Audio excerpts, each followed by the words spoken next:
Welcome everybody to the two-man power trip, the Black Man's Thought and the Nerd Lifestyle. I'm Nicholas, Mr. Go with the Flow. And I'm the man with the plan, Maurice. And we're back with the Blerd By Nature Podcast. What's up? What's up, man? What is up?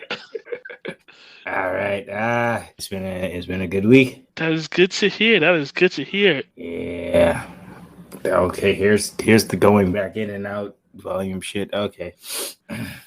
People, we are experiencing some technical difficulties. Yeah, I don't even know if it's like the system gremlins or like the outside gremlins. I don't know. They're not shutting us down, but they're definitely fucking with us now. Oh, yeah, man. These aren't our normal gremlins. This is something else. Oh, yeah. These aren't our regular starting hours, so I guess they said because we doing late night, they're going to have a late night function on us. Yeah, it's like, F you guys. Yeah, pretty much. Whatever you trying to do. Yeah, what the fuck? And here we go with the in and out. It goes from personal volume to out volume. I don't know what the fuck is going on. Yeah, we just got to make it work because whatever this is, it's not us.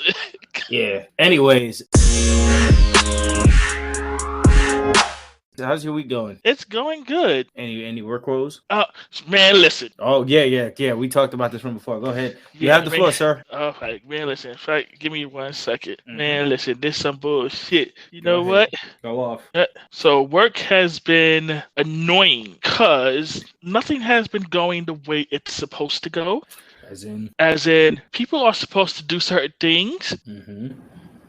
And people are not doing their part. Oh, no. And so then the users and the other people start complaining because things are not going how they're supposed to. Exactly. So then I have to go back. It's like, what the fuck? Yeah. Fix the shit or do what the fuck you're supposed to do the first time. So you're doing even extra work, pretty much. You're trying to scrape all the mistakes from before, and then you're trying to start from scratch to fix whatever problem from before. Exactly. So it's been a lot of debt this week. Then it's been a lot of people who don't know how to stay in a lane. Oh, no. Oh, people trying to somebody's a habitual line stepper. Between that and just everything else is going on with all these projects. I'm tired of these people. Jeez, man. I know you said it was getting messy, but now this week it sounded like it jumped up another octave. Yeah, man. It's been one. Damn, son. Damn. And that's just been kind of the wave of the whole week. Yep. Damn. Yesterday was probably the most annoying. Yeah, I noticed when I tried to talk to you and message you about shit, you was already definitely feeling it in the midst. It was just, I was in just so many meetings going back and forth and doing stuff. It really was just a pain. In the ass, yeah, I get it. Shit. Yeah, she birthday shower until like 5, 6 o'clock. I just figured he was dealing with stuff that I didn't know of the scope of how crazy it got. Yeah, man, it was crazy. Damn, son. And you still got the half day tomorrow, right? Yeah. Tomorrow's still half day. Flex Fridays. And then how long till that's it for the end of the year? Next week is my last week.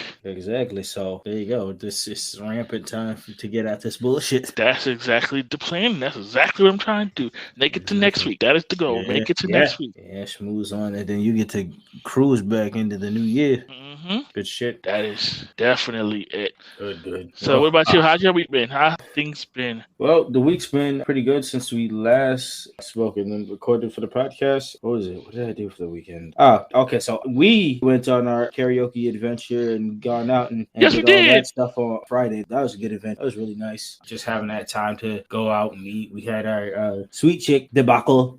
I got my food, and then you waited about an hour extra to get your food. You was already schmizzed off the first drink. Yeah, man. I was just waiting. We got doggone Ray Putty bringing out all the food except mine, and I'm there looking at him in the eye, and he know I'm annoyed at this point. Like, where's my food, bro? We know after last week, Austin St. John was in the back grilling shit up, and he heard that the podcast boys was in the building, and what had happened was, this nigga was in the grill hating, talking about he accidentally let my plate slip, and I got to eat, but I don't know. This nigga, on the other hand, he was like, nah, I heard all them jokes, and one of y'all niggas got to pay, so he wanted to hold down on that shit for the longest. Yo, facts. Son was real. We did get a second round of drinks out of it, but still. That wasn't under his command. He heard that shit. He was like, what? Don't let them niggas sip on nothing. So we got that, and then we went off to karaoke, and that shit was pretty lit, man. 2 hours of just us blasting through all them stuffs on the chat. So that was a good time. Yeah, karaoke time flew by. Yeah, man. Karaoke is the easiest way to spend hours just flying on by and just attacking at your throat and just doing what you can and just enjoying yourself. So that was bomb. And then Saturday, I went out with Lily. Took the pictures that I posted up on Wednesday. We went out to the Happy Go Lucky exhibit so I could take my birthday pictures. So I had my nice fancy coat and I had the Dio pants, and I was out there rocking shoes, taking all the nice photos. After that, we went into that spot, Bubby's, and she showed me around to that place, but it was after brunch, so I only got to see the diner section. But the food over there built different. Them niggas cooking in the bag. They don't got Austin St. John. They got every major greatness of the Good Ranges series in the back. I don't know who the hell they got, but they got the nigga cooking. Everything tastes different. And that's just gonna come together when I speak of what happened this week. But just going out with Lily and stuff like that to Bubby's and picking up some clothes and stuff like that. It was a good time. Adventures was popping. Sunday. Oh, Sunday I was out with Chef Q. My son was chopping up the good steak. He made the chimichurri sauce. He had the chipotle mayo. My son had it nice. He told me to come through. I came through. My son was chopping up the meat, and then we was watching War Games. In the midst of that, we got bored of War Games, so we went over to the side and we started eating that. He pulled out the Wagyu Japanese aged beef, and then he started cooking that up. After we finished the whole plate of steak, then he pulled that shit out like out of left field, and I was like, god damn. So he started cutting pieces of that. That shit was delicious. But yeah, we our usual shenanigans when we in the kitchen, my son making the meals, and then we got the jokes on deck, and then I let him see the stool. My son is a big fan of the stool now. He was hating on the stool at the beginning when I pulled up. He was like, man, there's no way. After all them times he hits us with puns, I hit him with the puns throughout the stools. And man, my son was big mad. My son wasn't feeling nothing. Revenge. That's how I know he really wanted the stool. So we took some videos. My homie was big mad over War Games and grabbed the stool and man, shit. So that was a good time for Sunday. Monday was just back and getting ready for Kenya to pull up. She done pulled up. We went out to the hotel. The hotel out here in Long Island City is pretty nice, pretty set up. Good. All nice when we came in. Pretty good stuff overall. Tuesday we got to actually go out and find the earlier spots. We went to Bubby's for brunch. My God, yo, son. Now I get to say that these niggas still got somebody in the fucking back cooking. I never had eggs that soft, bro. I never had bacon that soft. Them niggas pancakes was dumb good. Everything I had was slap. Everything was worth every fucking penny. I don't know who they got in the back. I swear, I took one bite of the eggs and I really about to grab up the plate and like, who made this shit? Who made this shit? I'm about to go in the back to find who the putty niggas you got in the back working this army taste because this shit is amazing. Nah, that shit was good. We hit up a dumpling spot after. We got mad dumplings. Dumplings was hitting. That shit was fire too. We came back and then the following day was me. It was Wednesday, so December 8th. That's my birthday. So I woke up to Kenya. Kenya had outfitted the room. She's decorated it with lights and all this Christmas and birthday stuff all together. Appreciation to her. She had it all set up real good. And then the homie Lord 69 Ryan took me out to the AEW show. Homie fed me some Amish food and all this other random good shit. And then after that, we was on our way. The UBS Arena is mad nice. I ain't gonna lie. That shit is nice. They got comfy seating. They got fucking flat screens everywhere. So if you miss any part of the show, you just probably was blind or not paying attention. Because I don't know, bro. They got screens everywhere. You can get on the line, getting snacks. They got screens there. Got screens in the bathroom. They got screens everywhere, man. Sound like that was lit. Oh yeah, that was a good time. And that whole time I was in Bizarro Land with whatever the hell was going on in AEW and Long Island and shit like that. I was legit weird from the moment. Funny enough, by the time I left buying a CM Punk shirt, even though them place was like ripping CM Punk from pillar to post. The last thing they did after they filmed Rampage and shit like that, MJF came out to like thank the crowd and be mad serious and stuff like that, and they was cursing out Chicago and everything. It made me feel so funny. I had to hide my CM Punk shirt for 2 seconds. They was going in roasting his shit. So that was good. Even now going into today, me and Kenya just came back from we just went out to eat at a couple of places. I wanted to go to Folia to pick up some honey pot pizza and shit like that. We had that. Then we went off to the Miracle on 9th Street bar, which they had the Christmas setting and everything. And we was drinking, and now I'm back. That's what's up. That's good. I'm glad you're having a good time. Yeah. But the time is flying, man. It's already Friday. Yeah, it's already Friday. Yeah. Dan. Vacation be flying. But I'm still in this hotel till about Saturday, and then I'm still on vacation till about Wednesday. So okay. Captain passed out? Yep. She chilling. She was like, nah, man, I'm gonna rest. That's okay. I'm just gonna put my feet up. It's all fine. And then see over there just knocked. Oh, man. Hey man, and that's my girl. She just gonna do it just like me. If I laid down, I would have been out. Well, that's great. That's good to hear. That is good. I'm glad your week is going so well. Oh yeah, and you already know we back in here linking all together on Sunday again. It might be more people than I thought. Ah, okay. I think Tina's supposed to be bringing somebody, and then Maz is letting me know if he can get some of the old school. Remember when I was telling you the other day, it could be a possibility of a conversation of Savage Squad. It looks like it might be more members showing up on Sunday. Oh, that's good. Yeah, if that happens, then we might have more stories than I need be. I might get the recorder ready just in case we need some extra content. Oh man! Yeah, I was just talking to one of the bros today, and I was saying, yo, if somehow we got to merge it together, I told him, I mean, I got the podcast, so you know, if y'all want to tell some stories, we've been the people of 101 stories for like the longest time, so it's like whenever y'all want to spill it, y'all can find out about college, Mr. Go With The Flow, because Mr. Go With The Flow was Mr. Something Else there. Bonus episodes. Yes. Bonus content. Everybody loves content and shit. So there you go. Yeah, man. Yeah, definitely. Sunday sounds like it's gonna be interesting. Oh, Sunday's gonna be good, fun, and the setup and us getting all that food and shit like that. It's gonna be a good time. Yeah, man. I can't wait. It's gonna be good. Facts. All right, so dip out to a little bit of the pod shout-outs real quick. Shout-outs to Sleepy Love over there, Kenya, Black Ramen Podcast, as always, Insight Fountain of Knowledge, Big Respect, Joppa Tears, Zonta, Cuzzo, Your Sports Show, True Heel Heat, 2.5 Bros, Gray Space, It's Relational, Keeping It 9000, Fat Man DKC, Savage Squad, Chef Q, Wujnay, Nate, Kareem, Josh, Ryan, Lord 69, and Andre. You got any on the list? Yeah, same as always. My coworkers, the homie Spirit, the sister for not harassing me about the tree. Tree gate still happening? No, she put up the tree. Oh, she put up the tree. Oh, okay, so she did. Yeah. All right, well, that's all.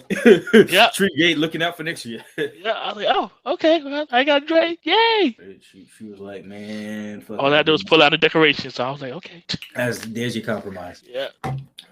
Right, got this crazy stuff. She Uh-oh.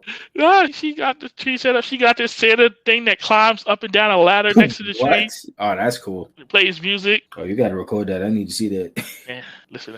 I got to watch the Chucky. I don't trust that thing. I don't trust it. I don't trust it. I was telling her I don't trust it. Have that shit climb on down and say, oh, who you don't trust? Right? Like, oh, no. Yeah, facts. And then you gonna see multiples of them niggas climbing up your window. Right? Like, shit. Not this nigga right here. I told her I got my eye on you, homie. Facts. OD right by the tree got a picture. Yeah, but that way, I'll send you a benefit later.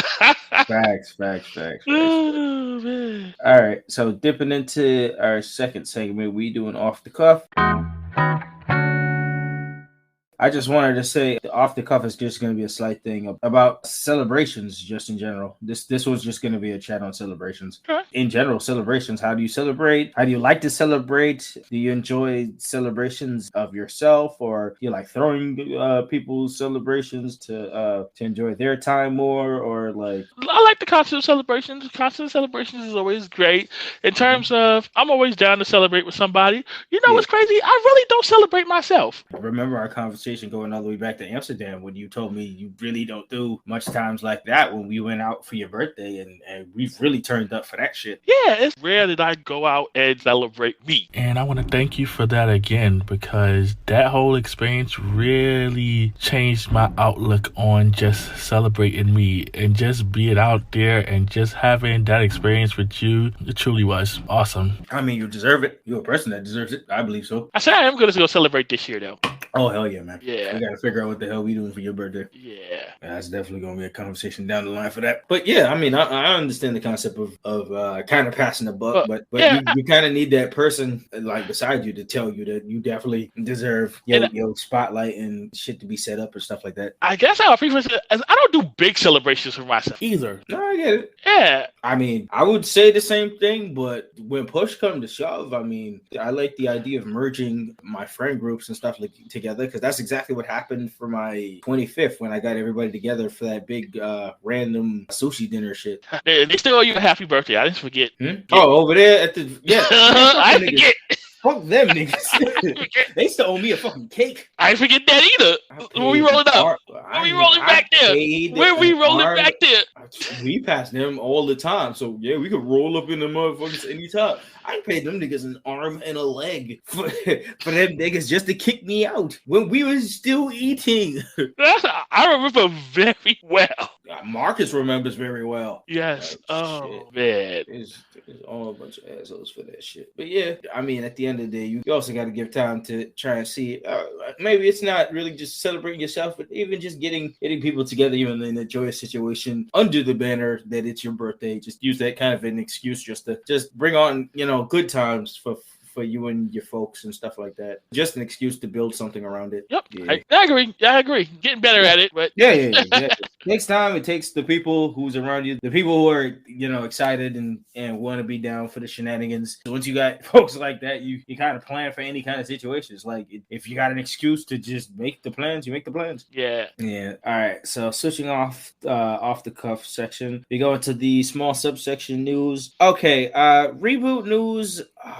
Oh shit. All right, so we got things here and there that's happening currently as we make this conversation, because I seen the new trailer. Did you see the new trailer for Sonic? Yes, I saw bits of it. Okay, yeah. So far, the stuff look good. It's on the same energy as Sonic 1. Idris's voice is pretty popping when it comes to Knuckles. It doesn't like sound too much like Idris. It's like Idris did something with his voice here and made it differentiate. So I'm already liking the flow off of that. Beside that, we got you brought the news to me that friend Cowboy Bebop, the Netflix adaptation, got the big heave-ho. Heave out of here. So does that? So what does that say sign to every other motherfucker out here still doing live action anime? They pumped in so much shit into that, only for it to flop. It's what has it been like under a month that it came out? And it's flopping like this? Nah boy. I'm hoping CW gets the hint. Oh yeah, true that. They're not getting the hint, but true that. They're gonna try and then they'll fail. I've heard no news on that Powerpuff thing, and I'm hoping it's dead. And you know what's even worse about that news? Guess who's going to take charge on that next week? Boy, what a time to find that shit out. That was supposed to be this week. Oh man. Yeesh. Oy. So that's the thing. Any more reboot news? Anything? I know there was other stuff that happened, but I'm drawing a blank right now. Did you see anything on reboot news? No, I really haven't seen much on reboot news. All right, I'll bring more discussion probably this week as I round things off. I definitely did see some stuff here and there, and there's Game Awards going on. There's other stuff that's being talked about, but I'm blanking off drinks. I think everybody shot their load last week, so. Oh boy, fucking reboot news, man. Please. Any stock news come around your way? Last week sucked. This week more the same. Yeah, boy. I don't know. A lot of people was talking about their cryptos. It was hurting. So I don't know. Maybe all this talk of NFTs is starting to blow shit out of proportions. Yeah, though wasn't good this week. All that stuff wasn't good this week. Yeah, for it to be shit during the cakewalk of the holiday season coming up, it's kind of one of them iffy times. Yeah, man. Who tweeted it to fuck this whole shit up again? I haven't heard anything from the Musk. think it's Spider-Man. I'm blaming Spider-Man and his NFTs. Yeah, true that. True that. The NFT debacle. Man, next week's going to be a bitch on whoever's dodging spoilers. I'm wondering how long it's going to take for the first nigga to be like, and this nigga's in there, and this nigga's in there. This nigga's... Yeah, come probably like the early going niggas who go see it on like Tuesday or Wednesday or some shit like that. Them niggas going, I want to know how long till a nigga fall loose lips. Right. So I'm trying to go see it ASAP. Trying to go see it. Yeah, so they start blabbing. Yeah, so we gonna figure on that. But that's kind of it for the stock news. So we about to switch over. So it's time for the main event.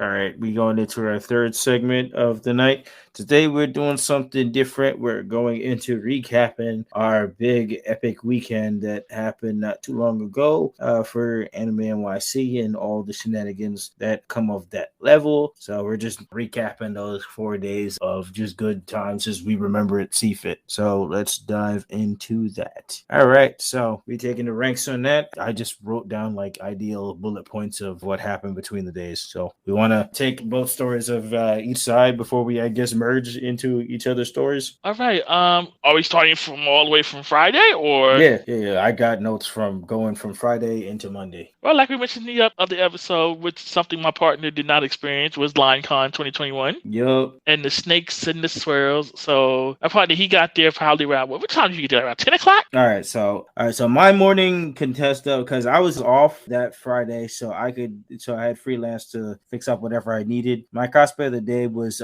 more Green Ranger-esque. Like I had the chalk line and I had the Green Ranger dagger all mixing together and stuff like that. My cosplay was minor. I arrived there early. I want to say the thing started opening up at like 10, and they didn't have any events starting until like 12 to 2. So I got there around the 9ish, almost 10 o'clock before they was opening up doors. So I arrived early, but nobody said anything about which line to be in or where you needed to be. I needed to collect a badge to get in and a wristband, so I didn't know which line to stay in, but I saw a whole bunch of people crowded around the area and nobody was talking. So I went into that first line and I started to see people there with badges and some people without stuff, so I didn't know where to exactly stand, but I saw that. I followed the line all the way up until they were letting people in. I got all the way close to the door, and then they said, well, if you don't have your badge or your wristband, you got to go in the line behind him. And I thought it was a simple line behind the guy until I just kept seeing the line going and going and going and going and going and going and going. So I was like, fuck that, because I just came from a line. I saw a deviate, like right in the middle spot where cars was driving through, and I saw the line was cut off for a second, and I just deviated straight into that bitch. So I just waited a short while, and then once the line started to pack itself in, I got in, got my wristband, went up to the spot, scanned my QR code, and I got my thing, and I was all Gucci inside. Nice. So I got there probably around 3 o'clock. So between when you got in there, situation just got progressively worse. Yup. So leading into his situation was going on with LionCon, I met up with my homie Junie, and he was there with his crew of people that involved the one guy who was dressed up as, it was a combination of all of Tommy's Ranger selves and also like the evil Tommy. So his name was aka Oliver. He was mixed in with a whole bunch of, he had the cool cosplay out there. So I just kind of stayed with their crew after taking a couple of pictures for Junie just in general, and then I just followed around with them. People wanted to take pictures of us, of Ranger crew and stuff like that. The people that Junie was with a couple there with their 3 kids, which was really sweet. It's nice to see like families out there during AnimeNYC and seeing little kids get to enjoy, and just you can still be there with your significant other and cosplay together, and then make sure the kids are having a good time no matter what age, because they were pushing them around in strollers. So I was dealing with a whole bunch of other shit with them. But for the most part, I was staying with them up until I found out where Ranjay was stationed at. Then I went to Ranjay's section, and I was taking money for him. So I got the day off from work only to kind of work again. So I was taking money for Ranjay. But that was, I guess, the fun section of taking money, just being the stone person while Ranjay, keeps the the conversation going with everybody selling his stuff. And then I was just taking money and counting everything up to make sure homie wasn't getting gypped or nothing.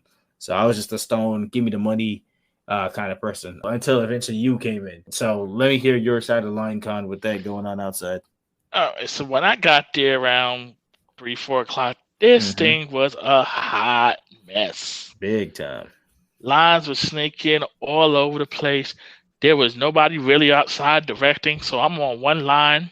I see this line pointing to the wristband, so I went up. Then the line went back the other way. Then the line went from where I was on 34th Street around the corner all the way down 11th Avenue. So at this point, I'm all the way down the block and around the corner from the entrance on 34th. And then down there, the line breaks again. Still there's nobody out there. We were trying to figure out which line you need to go on for which. So finally, eventually, somebody from the staff shows up and says, hey, if you need to get your wristbands, you need to be on this line. So I hopped off the long line that I was on onto the other line. And that line moved slow as shit. Damn. So slow. And I remember during this whole debacle, I'm texting you and messaging you. And for a minute there, it was like a big silence for like a good hour. And I'm like, oh, you probably came in and started searching around for something. And then I just kept messaging you. And I was like, oh, are you inching closer to getting in? Like, what the hell's going on? And then I remember you messaged me. I'm still outside. I was like, I showed Roger when we was just chilling there. I showed him at the table. I'm like, this nigga still outside? What the fuck is going on? Yep, I'm still outside on this bullshit line. Jesus. And so, yeah, that line was just moving so slow. And by the time I got up to the window to see what was going on, I see why the line was moving so slow. Because they only had maybe 1 or 2 people checking the vaccination cards and stuff and giving people the band. Stupid. Sounded like they worked it faster in the friggin' morning. Yeah, man. Like I said, it was a hot mess. Me and the people online, we was plotting because like first we was like, listen, they gave us these wristbands, they better let us inside because they tell us we got to go back on this line. We scrapping. Oh, facts. Listen, I would have plotted the whole situation too. That would have been a whole riot. It's freezing cold out there. You got some people half naked in cosplays and shit. Yeah, man. I'm like, listen, it's cold. We tired of being on this line. We ready to scrap. Like, don't mess with us. Fact, the anime heads are crazy out here right now. Don't mess with us. Don't mess with us. I was like, so eventually we got in. Yeah. So and that's when I came looking for you. Yeah, when you made your arrival, I kind of snaked your way all the way to Ranje's spot where you basically came in and you was my relief of duty. So once I saw you, I was like, all right, son, you can go back to taking off your bills. I'm off the clock. I clocked out. My homie came to pick me up. I'm on the detour line. You ain't got no credit card machine here, huh? Facts. Nah. Well, I mean, he had the slider, so no slips. He was taking it, no tap, but no red line. But he was Gucci for the most part after I left. I tagged in. Ivan clocked in for me, so that was the swap up. In the midst of that, I found Katie. Katie came to take obligatory D1 photos with me around that part, and then for the most part, I was kind of drawing a blank for this, but like after you picked me up, the hell were we doing for Friday? Just getting the lay of the land. We looked at some exhibits. We went to the exhibit hall, looked at some stuff. We didn't go to any panels. I think it was nah. For the most part, we saved that off for like Saturday. But yeah, but at this point, we were just getting the lay of the land, checking out what was what, plotting what we were do for tomorrow, Saturday. Yeah, pretty much. It was getting the lay of land, just chilling around. Because by the time I got inside, that's probably after 4. Yeah, so it was like close to running towards the end because Friday was the early time, which is a blow for a lot of people. Like I think other podcasts was talking about it, but just imagine if you came for Friday and only Friday. Yeah, so I heard the people that they didn't get to do what they did for Friday. I heard they did give them refunds if they asked for. Better have gotten refunds because that's some bullshit. Yeah, if you had a Friday pass and you had a deal Friday only, oh god, I'd have been big mad to deal with that shit, especially if you called off for work for that. Big freaking mad. So I'm glad they did that. Yeah. But yeah, that was it in regards to the con on Friday. Yeah. Some shenanigans that were involved was us meeting up with the homie with the cosplay video game backpack. I started playing. You told me to hit him with the combo. Yeah, that was fun. Dude had a whole arcade on his back. Yeah, I love creative cosplays like that. Just gotta have a whole arcade on your back. And he was on the phone midway. Everybody was playing shit. So we had that. We saw Mike. So we had to link up with some of the pictures there. I met up with some other Green Rangers and some Goblin Slayer and stuff like that. We met up with Junior again, took some pictures and chatted about getting things updated on a collab down the line. We picked up some merch for day one. That's when we got the Avatar and the Korra pictures. Yep. That was in a nutshell day one of AnimeNYC, because after we picked up most of the merch and stuff like that, Ron J said he was outside and we met up with him and Ivan outside. Yep. So after we met up with Ron J, then our other adventure started to kick off where we tried to go find food. Yeah, this was fun. This was playing the game of eventually you're going to lead back to where the hell you wanted to in the beginning, because throughout the whole week, we kept saying Panda Express would be really good right now. And I, being the fancy nigga I tried to be, wanted some different food for once. And man, we tried. We tried at least five, 6 different places that all was filled with weeb niggas. So with weeb niggas taking over, we couldn't find nothing. Everywhere, it started becoming a whole line, because everywhere we just stopped with ease at, they'd be like, yeah, it's about an hour-long wait. And we was not trying to do all that while homie was hungry. Yeah, everywhere we went, half an hour wait. We went to Korean barbecue, half an hour wait. We went to the spot over there by Legend, hour wait. Yep, that barbecue of chicken, hour wait. The next chicken spot, hour late. It just kept getting worse and worse. We was running out of options. We saw Shake Shack under yonder. We was like, nope, not us. Nope. Right, we was ready to do it. Like, listen, it's right there. It's pulling, but we like no. And then I Googled. He was dead set on getting something else. Yeah, then we Googled, and I don't know what stickies my shit was latched onto, but that was gonna have us walk a deep, long turn, and then we turned around and we saw yonder in the distance the stickies right there. So it was like, oh, okay. So that was our last minute in the cut situation. So that sticky is towards the end of its time saved us pretty much. Yeah, like this is it, because this definitely had to be it, because we was definitely stressing not doing Shake Shack. I was like, okay, that's what we doing then. Now in context, we just got to figure that the pandemic still fucked up everything. So it was a Friday night, and you'd think things would be open, but nope. They closed things early on Fridays now. I guess they ain't got no staff still. Shit look dead as fuck around. So yeah, I was finding that area was just lucky in general, because at that point we was already missing out on Panda Express for sure. So that one had to take a big fat L. And we was in Stickies, and Stickies saved us. So we all found out we was definitely getting old that night, because it was night one and we was all tired, pretty much under 10 for the most part, or we just started eating it. Then by the time we all deviated, and pretty much got ready for day two. So that's kind of how day one went, dealing with lines and kind of just the setup of the weekend. Yeah, man. So we go into day two, Saturday, which consists of AnimeNYC and the after party. So let's start off. So I got there early. So my situation was seeing the line mess. So over the following night, they emailed us out talking about they apologized for all the shit that went down because they weren't ready for the mass amount of people and the lines situation. LineCon went off and they was taking extreme heat for it. So they were like, yo, let's settle it down. So for day two, they got this shit in gear and got everybody together in a line. Now, I was there to see the first brunting of whatever system kind of line is. Now, we all had our slave bracelets, and we didn't want to let go of them motherfuckers. So we had them on tight as fuck. And we was making sure that we wasn't going to lose that because we could not end back up at another fucking line that goes into that situation because we knew that was going to take us longer. So you thinking you had your badge and your wristband all ready to go, you went into the line thinking you're all good until you see the line curves around 18 lines deep. And you're like, oh, fuck, this is wild. They still don't got their shit together. And then it got worse from there. So for Saturday, I cosplayed. I had my Nightwing all fixed up, which came with Eskrima sticks.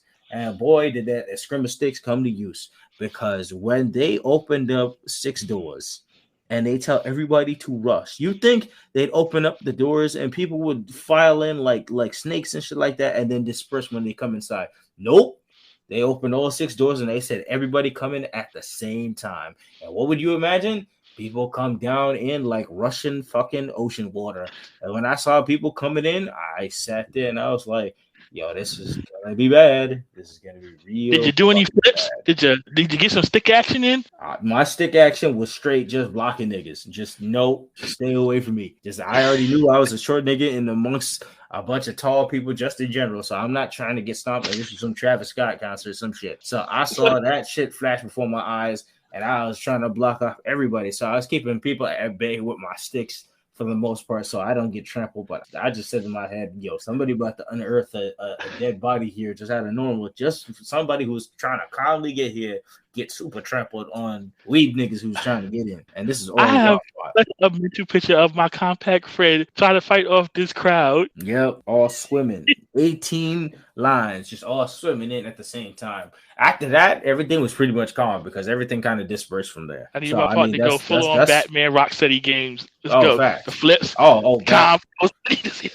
Dodge, flip, crack. You hear the as niggas fall to the ground. It's kind of that situation. But I mean, you once that all dispersed and the line started disappearing, that's kind of when you showed up, because at that point I was just staying by the door waiting for you to come in. Okay, that's what's up. And so like I said, when I got there, it was a little better. Mm-hmm. So I was on the one line. What they did was they had one main line, and then they had the lines broke off two colors, probably like around 4 blocks down at 38th. And so I got on the line. I saw the mass chaos where you were initially, but it had all cleared out by then. So got to the breaking point, and I showed them my shackle. Yes, your slave shackle. And I went on the red line, and I walked right on in. Yes, Master said they call you over here. So we go straight, and you and me link up, and we're all ready. I got the helmet ready and everything ready to go. So our first thing before we even start moving forward is we run into Fat Man DKC, aka Darnell. He was there with the homie, and they said it was time for an interview. And I mean, we gung-hoing on this stuff. We on all types of platforms and different people's platforms all together. So we said it's interview time. So homie hit us with the interview. So I was the first of the night. That's right. He said shout him out. So when I saw, I was like, yo, Fat Man. Yep, there you go. So found him, came over, and he gave us our first interview. That already kept the podcast and our group energy just kind of flowing for the day. Yeah, so we had my partner here dressed up as Nightwing. I didn't turn during the whole leaf because I was tired of Sasuke and his bullshit. Thanks. So I was sitting here whole Kotsky robe. Yep. So we got all our interviews in that style. Like if you see me in any of those interviews, you see me keep on that helmet all the time, and you see my characterization fly out throughout that damn helmet. That got full on heel. Yeah. We had our first interview there with Fat Man. Yeah, that was good. That was good. So he's homie's still editing and working on that. So we'll have that posted out eventually. After that, we kind of just ran into the shops and stuff like that. We ran upstairs to see if I would just go for it. Shout out to him because doing this audio takes a long time. I know that video. Oh, yeah, no, dude, we don't. Listen, if y'all collab with us and y'all working on y'all own stuff and putting the editing and work together, trust me, we don't rush nobody. We get it when we get it. And so when my coworker continues, I'm just getting my alcohol ready for when we get to the after party. Oh, facts. But yeah, so we gone through that kind of setup, and then we went up to shop a little bit more. We went up to the Wazakia booth to see if they had the goods with the 3D art. We picked up what we could pick up and stuff like that. And then after that, we shift over to go check on Ranjay's Fullest Successes, which started a funny story off of there. So I went there, and we was both waiting for things to clear out because homie had a big ass line and stuff like that. People was crazy over him, so that's great. I pull up on him, and he don't realize it's me. He sees my co-host in the back behind me, but I guess he doesn't see that we were there together. And I told him I had something before cooking up, but I didn't tell him specifically what it was or gave him any hints. But at the same time, it was the same size, build, phone, everything. But he saw me straight in the face, and he was like, "Oh wait, I know what you dressed as." In Ranjay fashion, he's trying to go through his Rolodex of what's going on in his mind. And somebody says Nightwing. He's like, "Oh, yeah, you're right." And then at that point, I'm trying to give him hints that it's me because I told him I'm here to pick up my artwork that I left with you yesterday because he didn't give me the artwork that I had paid for prior, like the last 2 years ago. He ain't give me the full the full. So this was in back payment. So I came to go pick it up, but he didn't realize it was me. So an awkward situation happened where I was standing there and I was like, all right, I'm trying to collect my thing. And he was like, oh, okay, that'll be 25.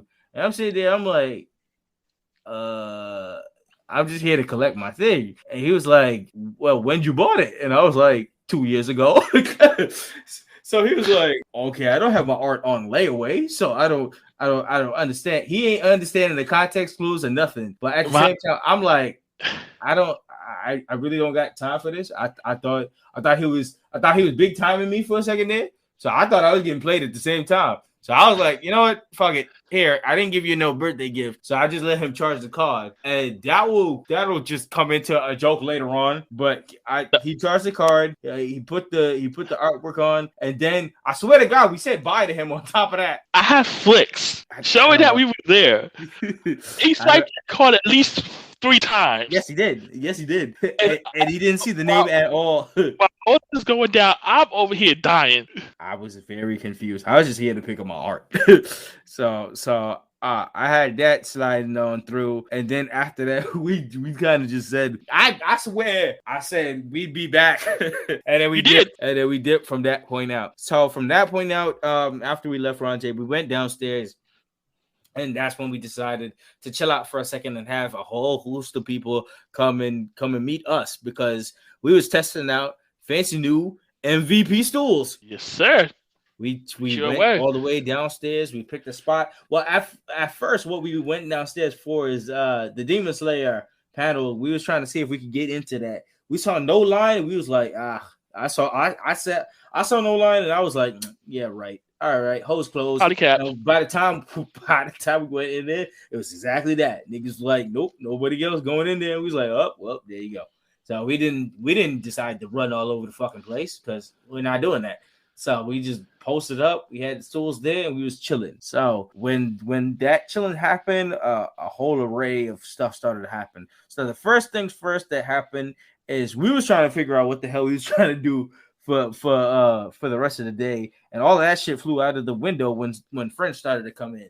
So I seen from a deviated far that our friends at Keeping It 9000 was coming straight towards us. So I was like, hey, there we go. I finally got to meet one member, and I got to see my friend Jay going all the way back to high school, and we was chilling and all that stuff. So we dabbed it up, and instantly we went right into interview mode. So we got interviewed by Keeping It 9000. They got the hot take questions and stuff like that, and we had a nice old discussion that now seems more relevant as ever now that what happened to Cowboy Bebop happened. Yeah, man, that was a nice interview. It was nice running into them. That's the first time I've met them, so they were cool people. Exactly. So you set the line up straight. You got us all meeting now, so it's a perfect time for us to figure a collab down the line for sure. And we got one more person on the LaShawn Gotta Go bandwagon. Yeah, facts. I mean, on top of that, our conversation was so good. We was pulling outside forces and people who want to talk about Black people just in anime and everything in general. So that was a cool conversation. We pulled people straight into our convos and just everything all together. Yeah, we were vibing, having good conversations with people. So far, Saturday was a good look. Good, yeah. For us to go into interview 2 and just having conversations, and then in the midst of whether the recorder was on or off, we were just having this good conversation, just speaking that anime goodness. And then in the midst of that, I had other homies come down. I had my friend Rai pull up. He had the Red Hood cosplay and everything. He had that shit straight. So we did the Red Hood Nightwing picture that I was always looking forward to. We had Katie trying to go look for us for a hot minute. We was just chilling. Just had that. And then since we were down there, it was like once the Demon Slayer thing finished and everybody was done with our conversation, we just scooped over into that line. We heard that it was going to be Sean Schimmel and Chris Sabat having just a conversation going down. So we just connected up. We just joined the line and we was chilling. And then that was the beginning of our flex mode, because every time the line would stop and we saw everybody breaking their backs on the ground, we said we too bougie for that. So we pulled out stools and we chilled. Facts. And every time in that line. Everybody was sick. Everybody either wanted one or they were super sick. It was fucking tight. Oh yeah, I know they was too us at that was point. Niggas looking straight up. They was like, "What is that? What is that? And where have you been all my life? Like, what is this contraption that you have that looks like you're comfortable? Listen, what man, is this? You ever want to look like an Olympic god? Just pull up to a place where niggas is breaking their back on the ground. They're like, yo, my pelvic bone, and they look up into the sky and they just mad.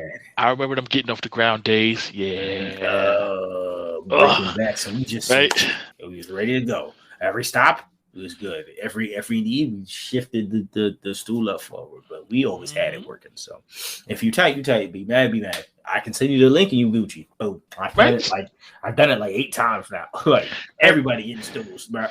So at that point, you finally got to the front of that line and inside the panel. Before we even got all the way to the front, though, we started to say to ourselves, we got to see a couple of people before this thing ends.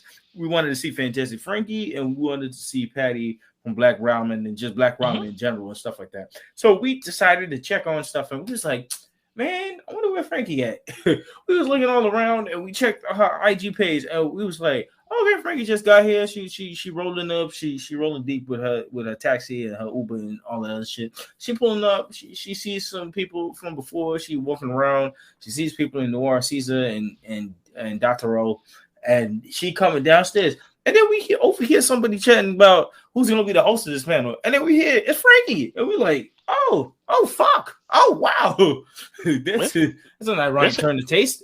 Frankie, a bit busy woman, she was doing it up on Saturday. I didn't know Frankie was getting this many big time opportunities. That's why I was so proud of this coming through with that. I didn't expect her to host such a big shit just out of random. So that's what you like to see. You never know where this influencer game takes you, and it's taking her into a lot of places and a lot of big opportunities to host the whole thing with Dragon Ball Z. Nah, you can't define a better term for fanboy fighter than she hosting the fucking Dragon Ball panel. Like, that's crazy. And then she made it really black, which I extremely appreciated the hell out of that.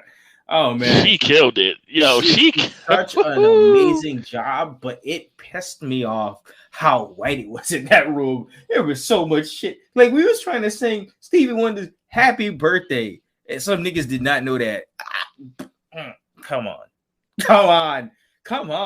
Even Sean Shimo was like, I don't think I've ever heard this version before. I'm like, big dog. Dog, Goku. Yeah, even by the time we got to that, we was so lit at that point because Frankie had did such a fantastic job. Frankie was killing it with mad stuff. She was bringing up Black Twitter and mad stuff like that. I know the whitish or the non-blackish or the non-people of color anime fans was in there. OD Salty. And I was just enjoying it. I was smiling at every black moment in there. It was black, black. I was like, Frankie, let's go. Facts. Every time anybody tried to be sounding on anything she did, I said, nope, we ain't doing that to sis. Big her up. Yep, big up to Frankie. And that, it was entertaining. She was entertaining. That's that whole. We didn't even like go over like the thoughts on when it comes to like super returning or the superhero movie or nothing like that. It was like legit a conversation between just learning random facts about Sean Shimo and Chris Sabat just in general. And Sean and Chris were having so much fun. Sean went off into a huge tangent. This guy's scatterbrained just like Goku. And you could tell they were just comfortable and relaxed. They were just enjoying themselves. Oh yeah, and she was talking about their backstage conversations and stuff like that. Like I think precedent to just things in general. I think they enjoy the hell out of Frankie, which is a big thing. Like, imagine your icons that you grow up with, listening to their voices in anime and stuff like that. They just respect you on stage and have that courtesy to just follow with your flow, because she took over that stage. Yeah, she definitely did. Like I said, they were just so comfortable, so relaxed. I guess they're like, yeah, this is gonna be a chill one. Oh, we good with this. Oh, facts. So that's what's up, and it was a vibe. It was a really good vibe, and it was a fun time. I mean, Like we just learned just random stuff. It didn't even have to be really Dragon Ball stuff. We just learned stuff about these guys in general, and it's just fun to hear. Yeah, the time just flew by. Yeah, so after that panel was done, we kind of just walked around for a minute, and then we met up with Frankie to take pics with her and the crew.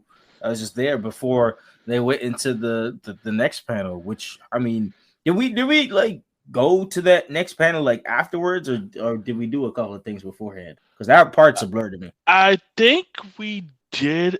We did a couple days. I think we went back to the exhibit floor for a little bit. Yeah. I don't think. No, here was the plan. The plan was we were supposed to go back to Ranji. Mm-hmm. Oh yeah. He was texting and feeling some type of way because homie, this is where I never picked up on how weird the shit was getting because homie was texting me. He was like, "Bro, where you been at all day?" And I was like, what? I thought he was joking with me. Like, we passed by, and I was like, this nigga really missing us. We was just there. And he was like, bro, I ain't see you all day. And I was like, bro, what the fuck you talking about? So we just kept getting busy with other shit, and we just kept going around. We even signed the Mayura wall and everything, and paid the respects and stuff like that. It was doing X, Y, and Z before we went around anything. I'm thinking at that point, yeah, we were going around. I think we met up with Katie again. Yeah, we met with Katie and we got food. That's when. That's when I gave her the chicken nuggets. Yeah, you're right. Because I think after we got food, okay, I think that's when we went back to the next panel. Yeah, after that, we was like, we dead about to go to Ranji. We was like, hey, Black Panther, you want to go to that? And we was like, yep. The nigga texted us midway, are y'all on your way? And I'm like, yeah. Well, what happened was kind of sorta. And then we saw the Black Panther. We was like, oh, who's up in there? Oh, Black Robin. Oh, all right. There's a chance to see Patty. Went up in there. I saw Patty in the front, and I saw Eunice in the front, and I saw mad black folks I know. So I was like, you know what? Let's park up in here. And then we went in there. We was there late, so they was already having a long conversation. And everybody had seats. I saw niggas on the ground, and I said, I don't do that. We walked in there. We was like, nah, we don't do that. We pulled out the stools. Holy shit. The eyes. I felt the eyes behind me. The radiant eyes. Them niggas was on their backs and on their ass cracks. And they was looking up and it was like, oh my god. They was like, where did you? We're sad. just like, oh man. You can just imagine they waited forever on them lines just to get into this panel, only to sit their back ass on the ground. And we was like, nah, too bougie for that. And then here we come. Late, strolling, mid-conversation. And we popped that shit out and we was like, we don't give a mother. And like I said, this panel was just a vibe too. Frankie was back. Big time. Frankie, again, hosting. Talk about back-to-back power and keeping that energy just the same. She had that rocking. She had that hosted. She dropped some gems. A lot of people was dropping gems back. Arguments. That one, I mean, it was professional. And she took it as a flow in the Dragon Ball Z one, but this one was free range. This was free range for people to feel comfy and just snapping on each other. So they did as such. She looked around like, yeah, these my people. All right, this is what we going to. This is Rock Lee taking off the weights. That's pretty much it. They said, oh, you could be black from before. Huh, unleash the weights. Black, blackity, black, blackity, black, blackity, black. Right, I was like, oh, as soon as they brought up soccer, I was like, oh, here we go. Mm-hmm. That, Krillin, the whole debacle. So that was Krillin too, yeah. I was like, yeah, we really going here. That was a whole mess there. So yeah, that was a fun, great time. But that was good time. And then after that, we finally met up with Chatty Patty, and we got our interview that is up on Instagram on a Black Women pod page right now. But we had interview 3, and then we met up with Patty, and she just let loose. And boy, if there was ever a promo to show what the podcast is like and what our energy is like at all times, that was it. Yeah, that was so much fun. Like I said, it's always like that when we're with Patty. So facts. Her you gotta match her energy, and you know it. And she knows me from a distance, just like how I know her from a distance. I was at the Japanese fest, and I didn't know she was even there. I just saw somebody dancing from the deep, and there was just a radiant energy that told me that was my friend. That's literally been our relationship for like the last 2 years. The moment I see this person's energy and that person dancing, I know that is my friend. And she knows the same with me. That's why when she finds me or I find her, we go ballistic because we are two edges of the northern hemisphere that just come together, and it's been great. It's just how it is. It's fate with friendship. Yep, the vibes is always awesome. So Yup. So that was a good time. Interviewing was a good time. Meeting up with the Black Ramen crew and just everything was a good time. That just outside with everybody was just a vibe. And then eventually we got to go back to Ranjay. And man, listen, that was a whole mess because the moment I came up, I took off the helmet and he was like, "Wait, nigga, that was you?" And that started a whole other conversation of, "Nigga, what do you mean if that was me? Bro, you didn't know from earlier when you took my money?" And so I'm over here cracking up. I'm like, "You looking for us?" I'm like, "Dude, we was here already. We saw you. Look, I got photographic evidence. Look." This nigga was texting me like a sad girlfriend just chilling from the distance.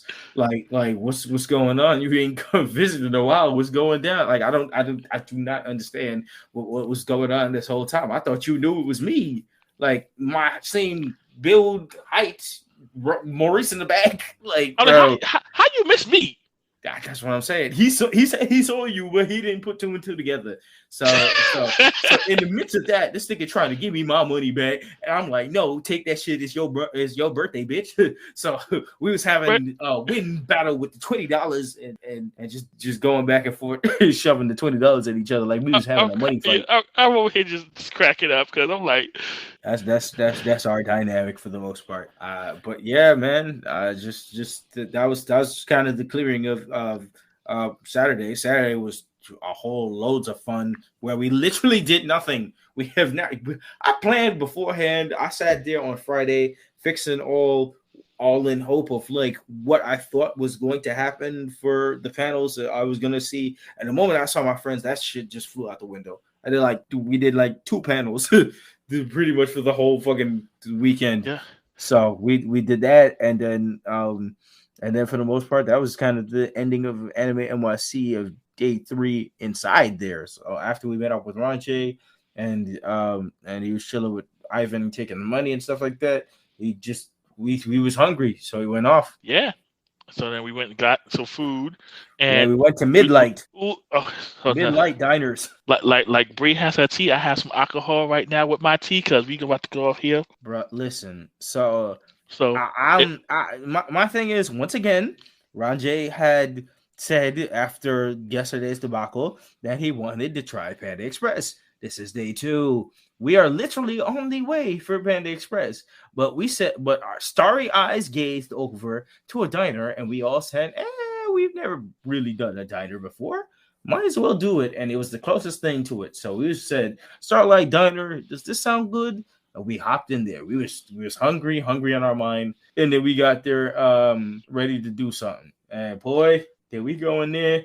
And it was just an awkward situation. From us stepping in there, it was like, okay, can we get seated? We got in there. Somebody got to us eventually. And then we got seated. And we got seated. And we was waiting. And we was waiting. And we was waiting. All right. And this was the beginning of the bullshit. Mm-hmm. Here I go. It's rant time. Yep. So it all started here with this doggone diner. Yep. So your boy, after being at the con all day, your boy hungry. Yep. Your boy ordered him chili cheeseburger and some sweet potato fries. Fries was okay. Burger was a damn disgrace. Fuck all of that. First of all, it took them about 40 minutes for them to come to the fucking table and take the order and even bring us water. Utensils. Oh yeah, I was getting there. Yeah, like I said, to even get this horrible, disgraceful mid-level burger, we had to wait almost a doggone hour. Yep. Dudes going back and forth, acting like they don't see us. That ass. I don't understand that at all. You got full paying customers just chilling on the side. I'm like, y'all trying to clear off all your tables, but come on, bro. Come over. Say something. Like he took forever to put utensils down. He didn't even have cups. So by the time we got our food, we was like, okay, man, this food. Literally, we was back and forth on whether we should stay or not. Mid time, we was looking at the menu. So we was about seconds away from getting up until somebody finally got to us. So for us to have that and then putting our food order in and them taking another mid off of that, I mean, for it to be mid, oh God. Co-host, let me tell you something. This was the blandest burger I've ever had in my life. Yep. As a foodie, I was personally offended. Oh, yeah. I guarantee that because my rap was as basic as that shit could be. So this diner already killed whatever vibe I was going on at this point. Yep, I believe it. I believe it because we So was in there. We was chomping on mid food, and then we was about to go off to another event. so we all leave the diner of disgrace, Yes, mid, and we all start to make our separation, deviation. and then we and you co-host we head to this after party. So we go into this after party, where we set up in at first. When we go inside, there's like one doorman trying to keep everybody going at the right direction. Nothing. I mean, it was a secret location, so they'd email you at the beginning of the day, tell you where the hell that shit is at, and then that shit gave me college vibes. So once you go to that hotel, they open up and there's people there to take your coats and stuff like that, and then after that, you go inside and you turn up the loft or the studio apartment that somebody had set it up as a DJ booth or something. So they had that turning up, and then they had that one window if you wanted to get any kind of liquor, which I mean, they was definitely overcharging you for that small shot level of shit. But I mean, if you wanted to get lit, you wanted to get lit. If you ain't pregame and you want to get lit, but that's your only option. Yeah. Oh, man. All right, here I go, y'all. Let me take my. Go ahead. So that's the little area they had, and it was okay. Like I said, the shots were overpriced. They was small. They wasn't hitting at all. I think I had two of them, and they wasn't hitting nothing. Doing shit. Close. Doing shit at all. So me and my co-host were in there. Okay, we vibing. We vibing for the first 30 minutes. Now, all video content that you see of that with us in that stuff was the beginning parts. When we started turning up, we saw, I mean, Patty pulled up to the party, and in the midst of that, in the first 30 minutes, they actually had a DJ there playing anime opening music, which we was turned up with. We had people turned up with us, get the energy flowing. You know exactly what you want out of an Anime NYC after party.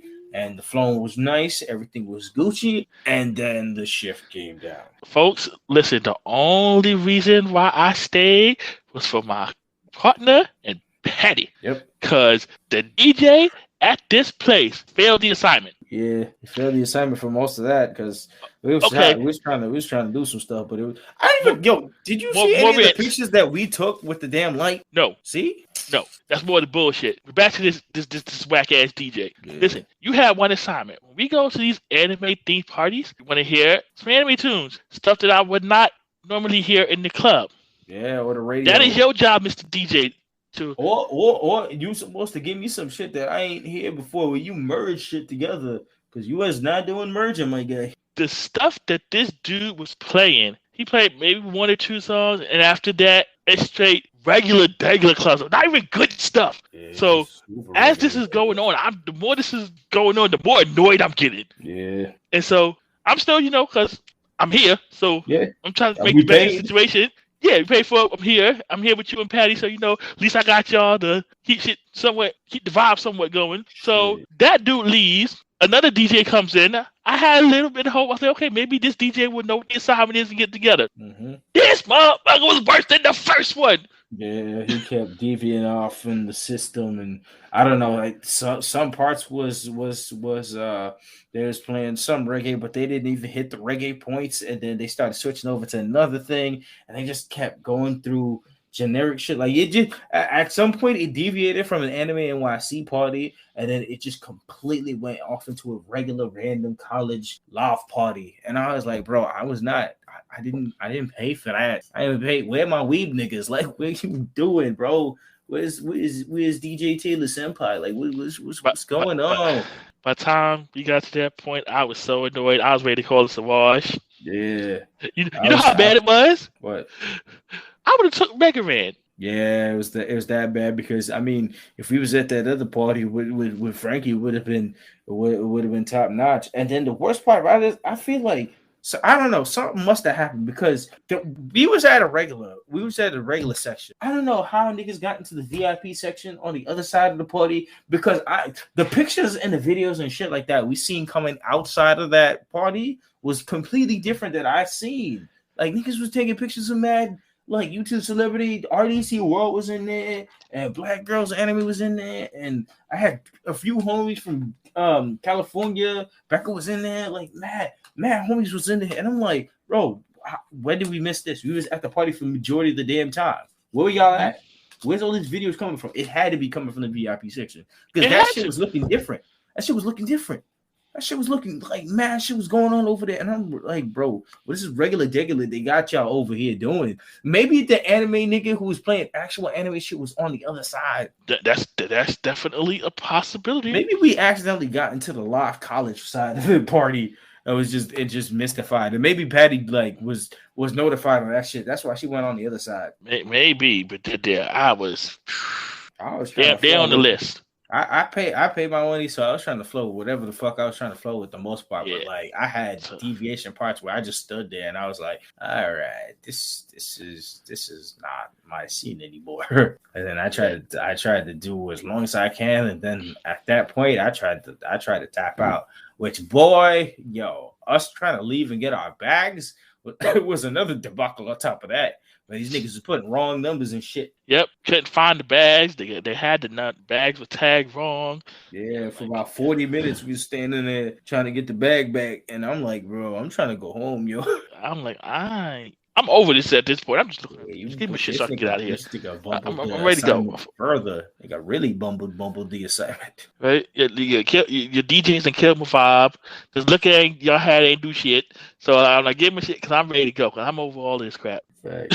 So that was just kind of us. So after that, we got our stuff. We deviated, and that was kind of it. And then they had to kick us while we were down, because after we got out of there, we started seeing the flicks and stuff they put up for the other parties, and I'm like, please. You know what?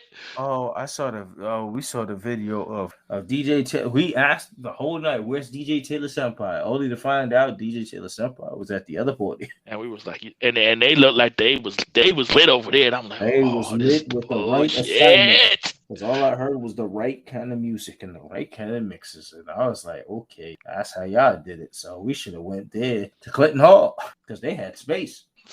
Still annoyed. It's been like 3 weeks and I'm still annoyed. Yeah, because I mean, you don't like to miss out on these kind of parties and this kind of events, so you trying to be lit, bro. And especially now that the Marion variant decided to show up. Facts. So I don't know what the fuck is going on with other people's parties. So I don't know what the situation with that right about now, especially with all that. But all right, so that we closed the chapter on the Saturday cooking of that stuff and the AnimeNYC with the after party combo. Yep, and then we hit the final day. So I got there once again with my minor cosplay of day 3 going into Deku for ultimate form with Deku and stuff like that. I colored my hair and stuff like that. I took some time to put a work in. So my morning was kind of different from my co-host because I tried to go in there early, but the after party fucked me up, and I decided I didn't take out my pass out of my pocket. So I went all the way to the train, and it wasn't until like I almost got on the train and I realized, oh shit, I forgot my pass, and I'm not going through any lines of situations. I already got my slave bracelet still on, so I'm not gonna go. Good thing I decided to check because I was like, I looked at my neck. I was like, bro, where's my pass? And I kept looking in my bag like a madman, and I was right by the train. I was looking at that shit for a minute, and I was like, fuck, I know exactly where I probably left that shit at. And it's in my pants pocket all the way back in my house. Now, if you don't know, my walk from my house to the train station about 15 minutes. I walked all the way down, and I got right to the train. And in that moment, I realized I lost it. I lost it in my pants, probably obviously in my house. But I was like, nah, fuck that. At first, I was going to get breakfast and then head off. But I was like, nah, all right, I'm not going to go back and forth and pick up breakfast. So I just got breakfast, and then I used that energy to pull up me 15 minutes back all the way to pick up my shit, only to head 15 minutes back to the train. So already Sunday was starting on another level because I was already fucking tired. Mm-hmm. So at this point, I'm like, I checked the book. There wasn't anything I was rushing out to see. So I was like, okay, I'm gonna be there when I be there. Facts. That's literally it. Because you got time, partner. Yeah. So I tried to figure out what the fuck I was doing because by the time I got there, for the most part, it was chill entering in, no line or nothing, because I was moseying my way. I was basically what my co-host was the day prior, so I just moseyed on in. And then I met up with a friend that was messaging to link up and take a flick with and stuff like that. But man, Sunday was too much. Sunday was a fucking mess. With the other days, we was getting around easily too. I don't know what happened, but everybody got a back fucking ticket for Sunday because they was just in there, and it was a whole slew of people. So whatever the Omarion was popping, it was definitely popping on Sunday because my God, it was hard to move, hard to shimmy, hard to just do regular shit, and it was a mess, man. It was a mess And that on top time. of that, we were tired at that Yeah, point. that was everything was irritating. It was like literally I stepped in there and I was like, shit, this is a mistake because I was tired and I was just not feeling nothing. So I was switching between groups. I went from Will's group and then I switched over to Katie and Dev's group where they was taking pictures and all this other stuff and we was doing throwback stuff and whatnot. And then after that, I was me and Katie deviated for the most part, and then we kind of got food, and at that point it was just waiting on you to pop up. Yep. So then I popped up. I met y'all upstairs. Yep. Honestly, I can't tell you much of what we did. No, that's it because we was and Katie was following me. I was trying to figure out what the hell to do. We was going back and forth. We met up with Ranji again, and then we was kind of just dealing with getting slushies and any last minute stuff. We was kind of just running around for the most part. We was tapped. We got pictures taken of us, and we was looking dead tired. Like nothing more hits the stride for the third day than those pictures because we was looking sleepy as fuck. For real, we definitely. Yeah. So for the most part, we did nothing but go around and see shit and try and buy shit if anything was available and take business cards and whatnot. So towards the end of the day, Ronja needed help breaking stuff down. We kept making the jokes that say he gonna be breaking shit down and people be coming in last minute to go buy something from him, and we kept making the joke all the way to the point we couldn't make that joke because every time we'd say a couple of words, some other nigga would pop up and try and buy shit. So homie was big good. That doing good. He's doing big time Ron.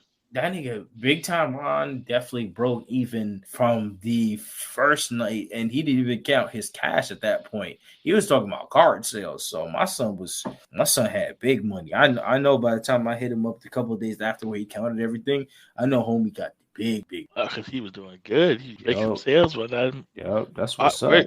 People are asking for X, Y, and Z, so I'm pretty sure he could put that money to major good use. He got his Patreon page and everything all popping. So he got multiple streams. So he's Gucci. That's why he got his spot.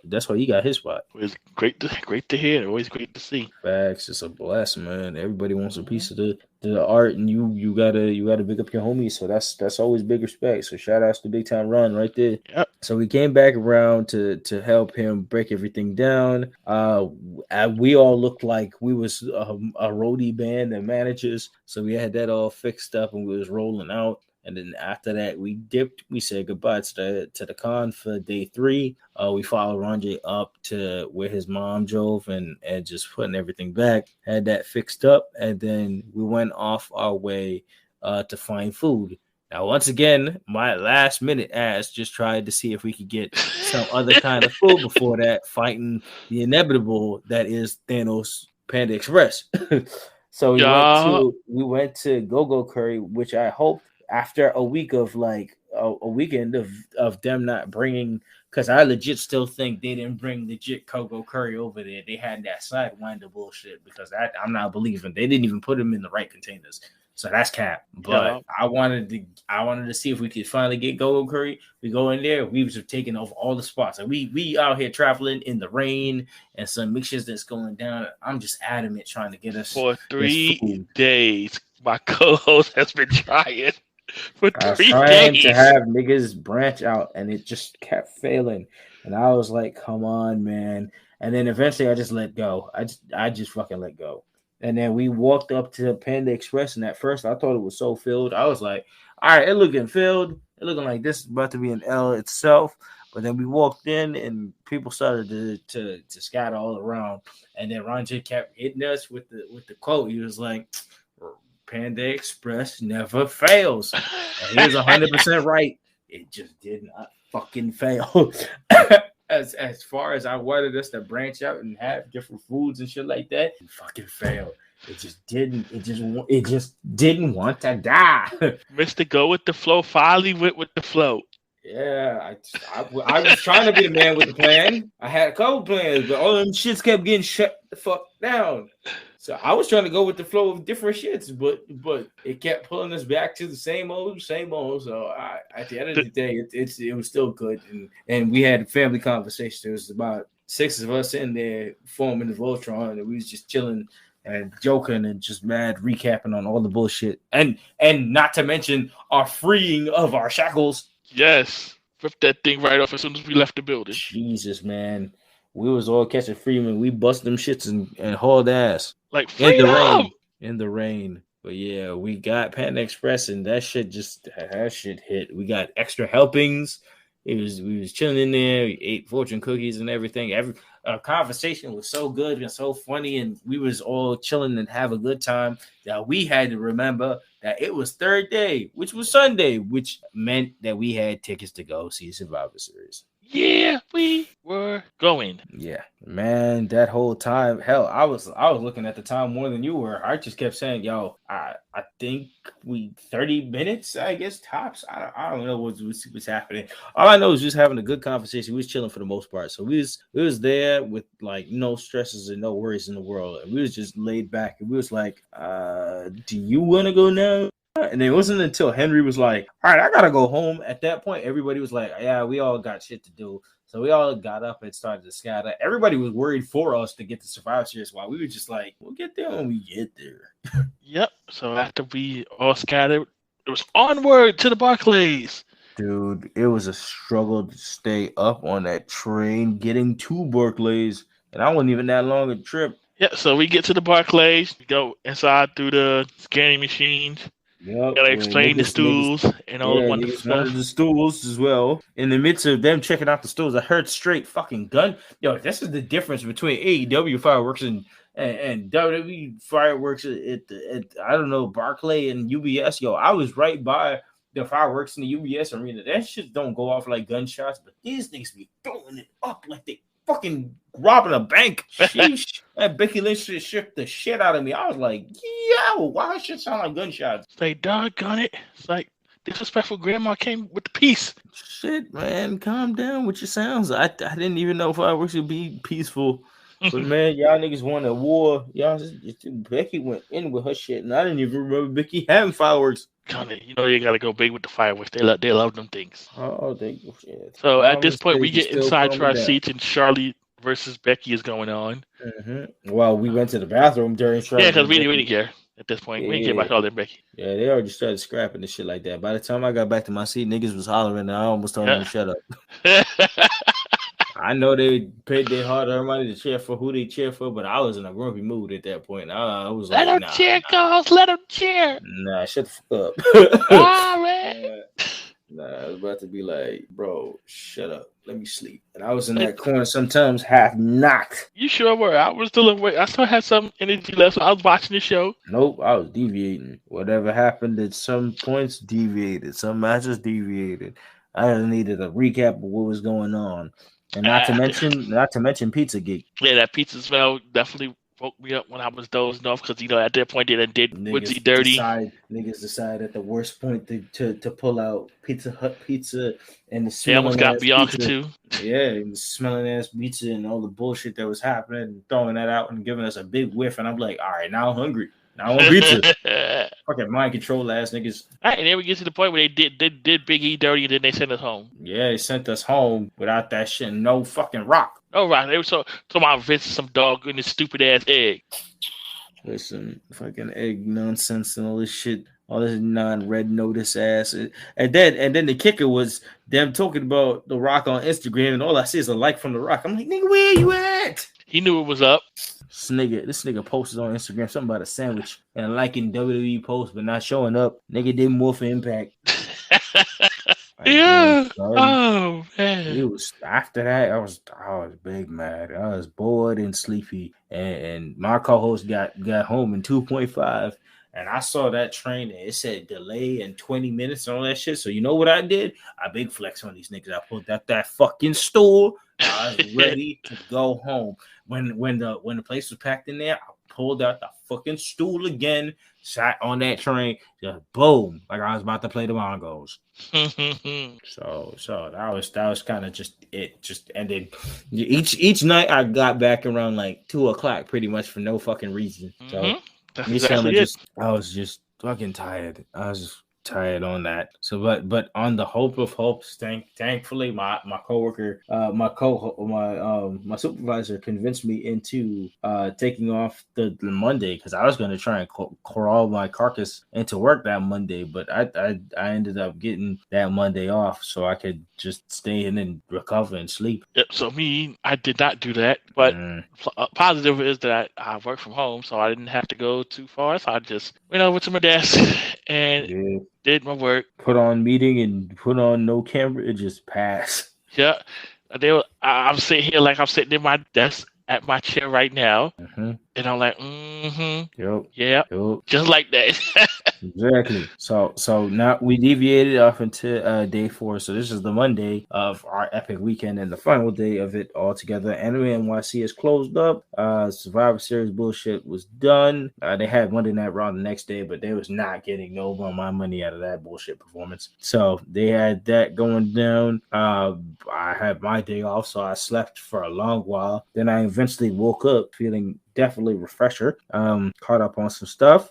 And then eventually got to the point where we was heading off to the event around the same time. Yeah, man. So my co-host was all refreshed over here. And so we went to the Dave Chappelle and Friends. Well, before that, I got you hooked on some new stuff. So we met up. We was trying to eat. And then I pulled you to K-Town. And then we got them Korean dogs out there. So after we had gotten them Korean corn dogs, and I put you on to that new. After that, we went off to the event to see the Dave Chappelle show. Now, this is my first experience going to a comedy show of this magnitude, to have this kind of set up on the locks of the phones. So when we came in, I was adamant on trying to get that picture on what was going on up on top of the wall, because we was trying to figure out what kind of show was going on just in general. Like, we came in there to go see Dave, and then it said Dave with friends, and they was doing the whole documentary and stuff like that. So I was trying to get the layout before we went inside. So once we went through the machines, then they asked us if we had any of our phone materials and watches and stuff like that, because you had a couple of stuff locked up. I only had the one. Now, mind you, I've never had this experience before. Yeah, so neither of us did then. I went in completely blind with this. Like I said, you got the flick before they cut the thing off. I was trying. I wasn't fast enough. I had to try 3 times. When they said, you got phones, I was like, I got phones. I got my watch. So they gave me these pouches, and we put our phones in there. I put my watch in there, and they locked them, and we couldn't open them. I was like, oh, this is different. Oh, yeah, this is how they keep stuff when the wraps and all that stuff. So we got in there, everything got locked up. We got them special types of masks they handed out. We went all the way to our seats. The seatings was nice, but once again, people was annoying with the back and forth in our sections. Like, every time people got up and left our section, they disappeared and another round of people showed up. So I never knew who the hell was actually sitting at our section, to be honest. Yeah, man. Every time I'm like, who are you? You weren't here earlier. What's up? It's weird. It's like they sold their seats about 5 different times to 5 different sections of people. So I don't even know. Shit was extra confusing, but I just knew it was sold out in there. So I don't know where everybody was going. Yeah, man. But that shit was wild. That shit was wild. But starting off with that whole routine, Jeff Ross came up on stage, and he was the roast master general between him and DJ Trauma, playing the music out and everything. And Jeff Ross, I was familiar with the names before him doing his roast masters on Comedy Central and stuff like that, but I never really paid attention to him like that. But I mean, that night, already off rip with Jeff Ross, we heard some wild shit, which already proved to us why they had to lock up our phones already. Oh yeah, because less people would have been canceled left and right. Oh yeah, 100%. 100% write-off. And speaking of canceled, the second person we had up was Ronnie Chen from Shang-Chi. He was the guy talking about he speak ABC, and he was on the level. He wanted to be canceled. He said, make him famous. Send him back to Singapore. Yeah, he like, send me back, I'll be rich. Yeah, he had me dying. He said the only thing plus about America is that you can make dick jokes for money. Yeah.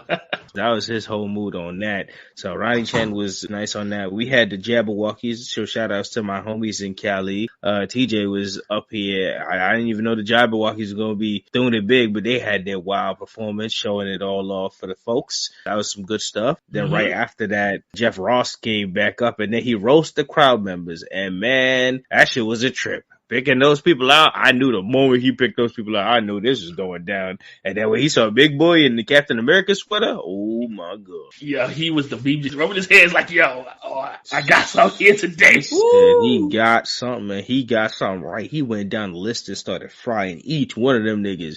But my highlight was really when he talked about if old boy in the Captain America sweater wanted some of the white girl, I think her name was Pam, and he turned around and he was, Stripper? Yeah, he was like, you want some of her? And he was like, she alright. And we all died in the crowd, man. I was weak.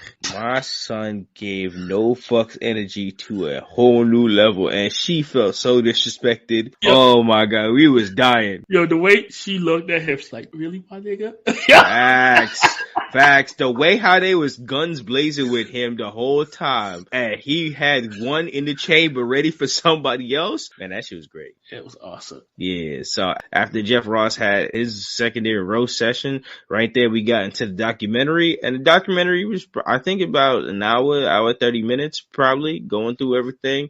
And it was a good documentary, giving its perspective on Dave saving comedy pretty much throughout the pandemic and his local markets and stuff like that, feeding stuff between the industries going on and making sure, mom and pop shops was keeping alive and having everybody in the community together. It was mad cameos. Mad people came out to the comedy show to give. Like, if you was in that area, you was blessed in comedy because they was mad people coming down. They was keeping everything as safe as they could possibly do. They was going back and forth to all the stuff. Donnell Rollins was a highlight of that whole shit. Every time Donnell Rollins showed up, he was wilding. He was definitely wilding, showing some of that heart of him being the dad and stuff like that. But he was definitely wilding. Mad jokes going down. But respect to Dave throughout that whole situation, just keeping the whole community alive, going through hating ass white folk trying to shut him down, going through a whole policy.